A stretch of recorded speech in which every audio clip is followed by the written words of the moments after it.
मला नव्हतं माहीत की घरच्या घरीच इतकी छान स्वीट डिश बनू शकते. त्यासाठी मी पाव किलो दही घेतलं होतं. एका स्वच्छ रुमालामध्ये त्याला बांधून घेतलं. त्याचं सगळं एक्स्ट्राचं पाणी काढून घेतलं होतं आणि 4 तास त्याला असं हँग करून ठेवलं होतं. म्हणजे अजून जे काही एक्स्ट्राचं पाणी असेल ते निघून जाईल आणि छान असं आपल्याला घट्ट दही मिळालं.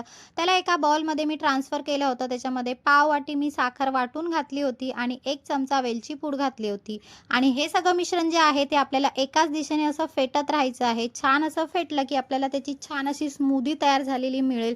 अशी स्मूदी तयार झाली की त्यानंतर आपल्याला त्याच्यामध्ये ॲड करायचे आहे आपल्या आवडीनुसार जे काही ड्राय फ्रुट्स असतील ते.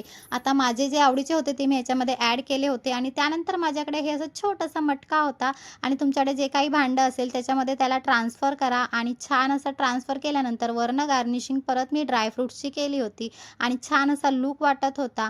आता यानंतर ह्याला घट्ट असं बंद करून घ्यायचं आहे आणि 4 ते 5 तास आपल्याला डीप फ्रीझरमध्ये ठेवून द्यायचं आहे. आता ते झाल्यावर छान असं आपल्याला घरच्या घरी श्रीखंड तयार करून मिळेल आणि मला तर खूपच छान लागत होतं. चला भेटूया पुढच्या एका रेसिपीमध्ये. बाय.